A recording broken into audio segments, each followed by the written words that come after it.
Okay, good afternoon. Good morning. So, guys ready? Good? All right.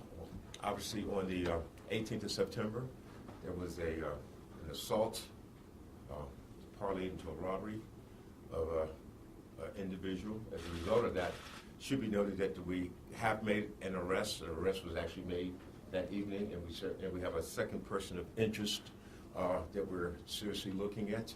I think that the question is the releasing of that information to the community as it pertains to alarming them, alerting them.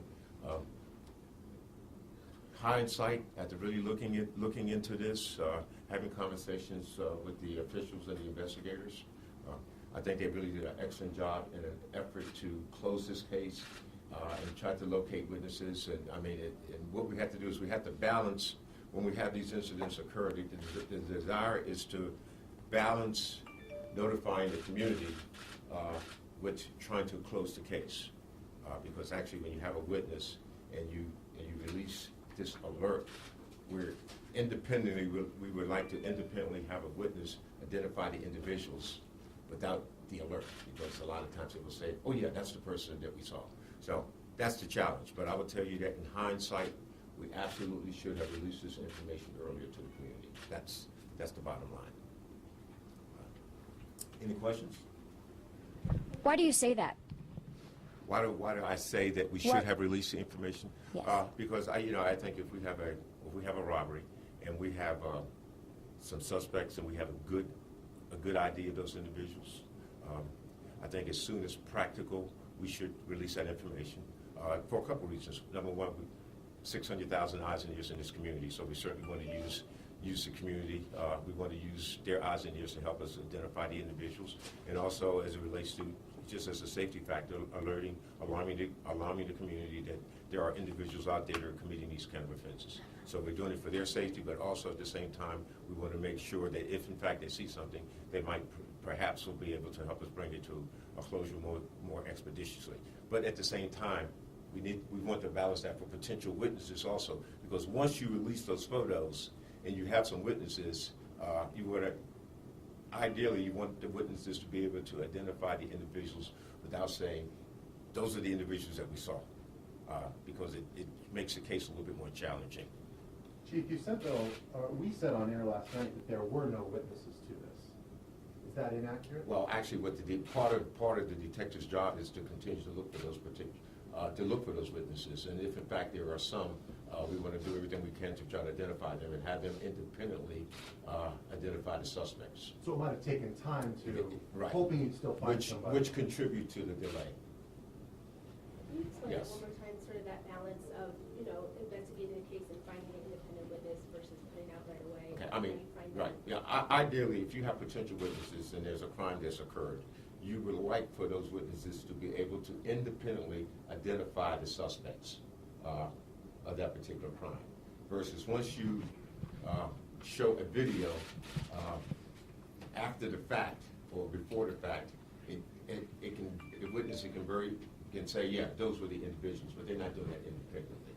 It just makes the case a little stronger if they can do that independently. But at the same time, what's really important is you need to balance that decision with getting that information out to the community, to use the community's eyes and ears, and also to alarm the community as it relates to their safety. And after looking at this, while I will tell you detectives did an excellent job in an effort to close this case, matter of fact, like I said, we did make an arrest. We probably have a second suspect that we've taken a serious look at. Hindsight, we should have released the information earlier. And Chief, we're talking about balance here, and in the 3 weeks that went by, almost 3 weeks here, what policies are in place within the police department that govern when video like this could be released? And that's a conversation that we're actually having. I mean, there are some policies in place, but from my perspective, they're not strong enough. As a matter of fact, as a result of this, and every time something happens that's challenging, we have a responsibility to look at it and say, okay, what could we have done different? And this is one of the things that we'll be looking at to make sure that we do this more effectively. But I also got to tell you, there are hundreds of thousands of calls that we go to every single day There are thousands of unfortunate offenses that occur. We do it right 99% of the time, and the 1 or 2% of the time where we're questioning on it, legitimately questioning it, we have a responsibility to take a look at that, explain what happened, and see if we can correct that to mitigate it from happening in the future. And that's what we plan on doing here. As it stands, how does it currently work? If you decide, when and how you decide to release this? And again, that is a great question, and that's the conversation that we're gonna have. I mean, when there is a serious offense and there's video, we need to make sure that that decision is being made at the appropriate level. Who makes it today? I realize you're reviewing it, but how did it work in this case? In this case, that decision was probably made at the district level, and that's a conversation that we need to have. And like I said, all of this was done with the best of intentions. As a matter of fact, an arrest was made as a result of that. But in hindsight, I think we're going to raise the bar a little bit in the future as it relates to how these videos should be, when they should be released, and who should ultimately have the authority to release them from the police department, from within the police department.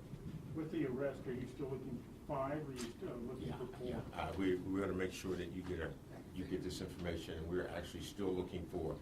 There are 5 individuals on here. I mean, so even if we've arrested one of those, individuals, if anyone has any information that can just corroborate that and make the case even stronger, we would want them to share that with us. So I guarantee you a viewer's gonna write to me and say, if you've already arrested 1 and you're looking for 5, do you know the names of these 5? Do you know who they are, just not where they are? No, we do not. We do not know their names. Is this person who was arrested not cooperating? Well, that I don't want to get into the particulars of the case, because I don't remotely want to compromise it. But we certainly still need some assistance in the community helping us identify these individuals. So right now, as it stands, is there any formal policy as to who, how these decisions are made about releasing things, or is it sort of on a case-by-case basis? It's on a case-by-case basis, but again, I think we need to tighten it up a little bit so we don't have these kind of situations occur again in the future, or mitigate them to the extent possible. What about just releasing even if you were concerned about the video, might you reconsider releasing just the information? I mean, because even if we hadn't had the video of it, or you said we've got video we can't show you, but here's the information on the assault that happened last night. Yeah, absolutely. I agree with you 100%. I think one of the points I want to get across is I think in hindsight, we should have released the information more expeditiously than what we did. Okay. Okay. Thank you. Thank you. Thank you. I have a question. It looks like it's going to be down on the You guys got it all to do.